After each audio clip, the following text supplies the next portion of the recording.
میں نے بتایا نا کہ ساری صفتیں اس میں ہیں. جب تزکیہ نفس ہو جاتا ہے تو یہ ساری صفات اس سے ظاہر پاتی. صحیح ہے.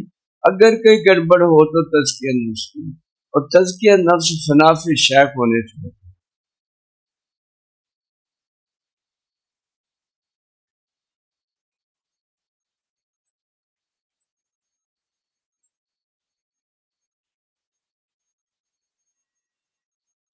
ان کی پھر صفات میں لکھتے ہیں کہ مثال میں بتایا اللہ نے اپنے بندہ کو جو مملوک خاص ہے، بظاہر کسی چیز پر کچھ قدرت نہیں رکھتا، اور وہ ہے کہ ہم نے اسے ہر چیز کا مالک بنا دیا.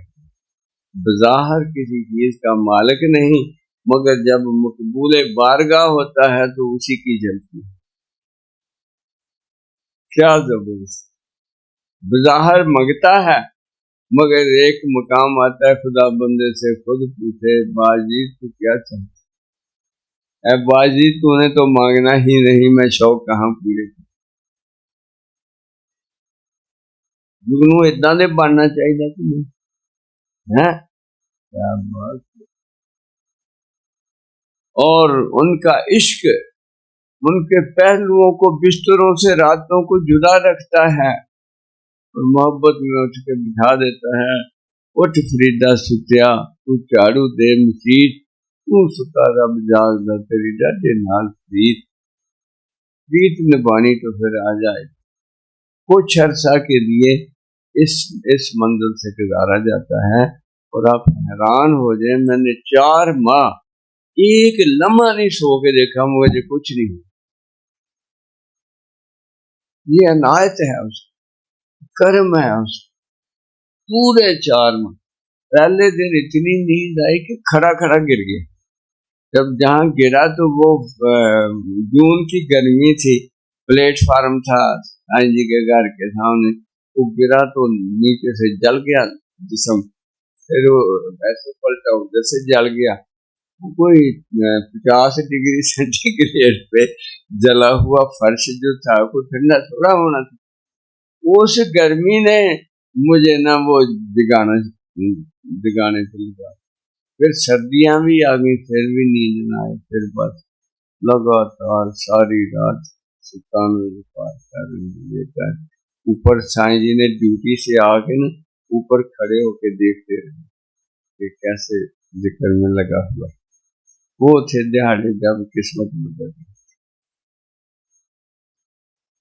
تو یہ ساری چیزیں اللہ میرا نور بصیرت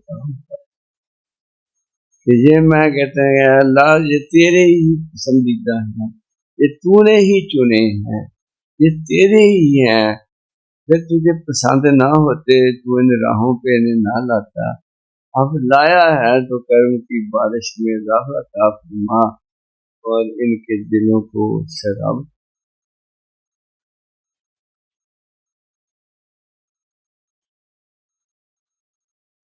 روح پاس دعا فرماتے ہیں فقر کو پسند کرتے ہوئے، اے اللہ مجھے غریبوں میں زندہ رکھ، غریبوں میں مار، اور غریبوں میں ہی مجھے قلب. اس لیے کہ امارت کی کاش بڑی ذلیل ہے. اللہ کے محبوب نے وہ کاش ہی نہیں کی تاکہ غریب جو ہے میرے ساتھ فقر کرے. ہمارا محبوب بھی اس حال میں تھا تو کائنات کو سب کچھ بانٹے. جس کا بکاری سورج ہو، جس کا بکاری چاند ہو، جس کا بکاری کائنات کی ہر شے ہو، وہ خود اس طرح رہنا پسند کرے. مجھے غریبوں میں جانا، مجھے مسکینوں میں جانا. ایمان سے پھر فخر نہیں بن جاتی، غریبی فخر نہیں بن جاتی. اور حضور غوث پاک نے فرمایا یہ پھر اس کے پروگرام ہوتے ہیں کہ کبھی مجھے 6 دن روٹی نہیں ملی، پھر میرے گھر سونا دھکے کھاتا. جب میرا دل بے نیاز ہو گیا اسے پھر میرے گھر سونا دھکے کھاتا. تو جب اس کا دل بے نیاز ہو جاتا ہے اس کی خواہش سے پھر اتنا دیتا ہے کہ وہ دنیا دیکھتی ہے یعنی غنی رکھتا. تو حضور یہ یہ غریب کب ہوتے ہیں؟ مسلح کے نیچے سے اٹھا کے جس کو مرضی جو مرضی دے دیتے ہیں، غریب کہاں ہے؟ یعنی غریب تو وہ جس کو اختیار کوئی نہ ہو ہے۔ یہ تو حافظ صاحب آئے تو اس کو مٹی کا ڈھیلا لاؤ، الحمد شریف پڑھی، سونا بنا گیا، جاؤ بیٹی کی شادی کر۔ اب حافظ صاحب تھے، حافظ صاحب انہوں نے سارا دن بیڑا اندر صاف کر کے بڑے بڑے ٹھیلے لیا کے جمع کر دے رہے، رات نو خوشبو لا کے مسلح ڈا کے پوری الحمد شریف پڑھ پڑھ کے دیکھن، وہ مٹی دی مٹی ہے۔ وہ صبح آیا کہ حضور تہاڈی جڑی تلاوت سی وہ دے تے کچھ غلطیاں سیگیاں، میں تے صحیح کر کر مر گیا۔ وہ مٹی دی مٹی۔ آپ مان لگے تیرے دل میں سونے کی کاش تھی اور میرے دل میں سونے کے مالک، اس لیے فرق، ورنہ میں لالچی ہوتا تو کہتا بھائی تھوڑا جا مینو دے جا، میں نے کوئی مانگا تو اچھی۔ آپ صاحب جب دل پاک ہوگا، ماس واس سے پاک ہوگا دل، پھر جو یہ سوچے گا کہ بازید میں نے شوق کہاں پوری کر۔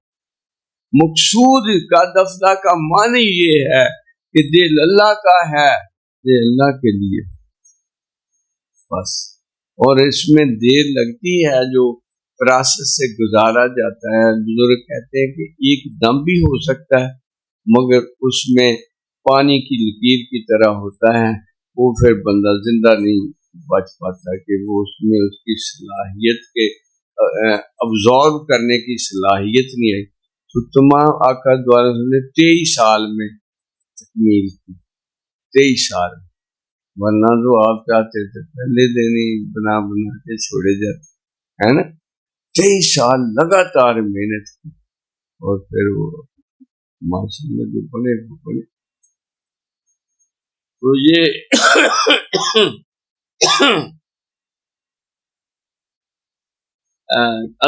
قیامت کے دن اللہ پاک پائے گا فرشتوں میرے محبوبوں کو میرے پاس لاؤ۔ وہ کہیں گے کون سے؟ کہتے جو دنیا میں تنگ و ترش رہتے تھے، دنیا میں جو ہے ایسے لگتے تھے کہ غریب ہیں، آج لاؤ انہیں میں تاج پہنا۔ ایک بندے کو ساری زندگی بڑی دکھ تکلیف ہوگی مگر وہ صبر سے رہا ہوگا، اس کو لایا جائے گا، اس کو تاج پہنایا جائے گا اور کہا جائے گا اب تو جس کا دل کرتا ہے نا جس کو اس کو ساتھ لے جا، میں حساب نہیں لیتا۔ یہ تو کہتے ہیں نا عقد والا شفاعت نہیں کر سکتے، وہ عام مومن ہوگا، امتی ہوگا، اور عقد اللہ پاک کا عاشق صادق ہوگا۔ اللہ پاک کہے گا تو نے حیاتی کے دن ایسے گزارے میری پیار میں، آج میرے پیار کا یہ تقاضا ہے کہ میں تجھے تاج شفاعت پہناتا ہوں۔ جس نے اس مشکل وقت میں تیرا حال پوچھا تھا نا ساتھ لے جا، میں تیرا اس کا حساب نہیں لیتا۔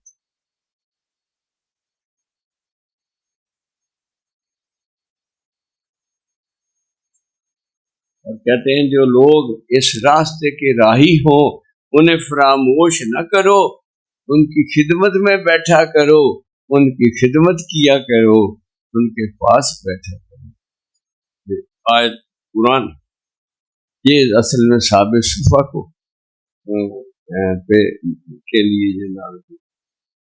ان سننے والے لوگوں سے اپنی نظر نہ پھیر، کیا تو حیات دنیا کی زینت کا خواہش مند ہے؟ یہ بھی یعنی ثابت صفائی کے بارے میں ہے کہ یہ ان کو چھوڑ کر کے کہیں اور نہیں جاؤ، ان کی یہ پیار نہیں۔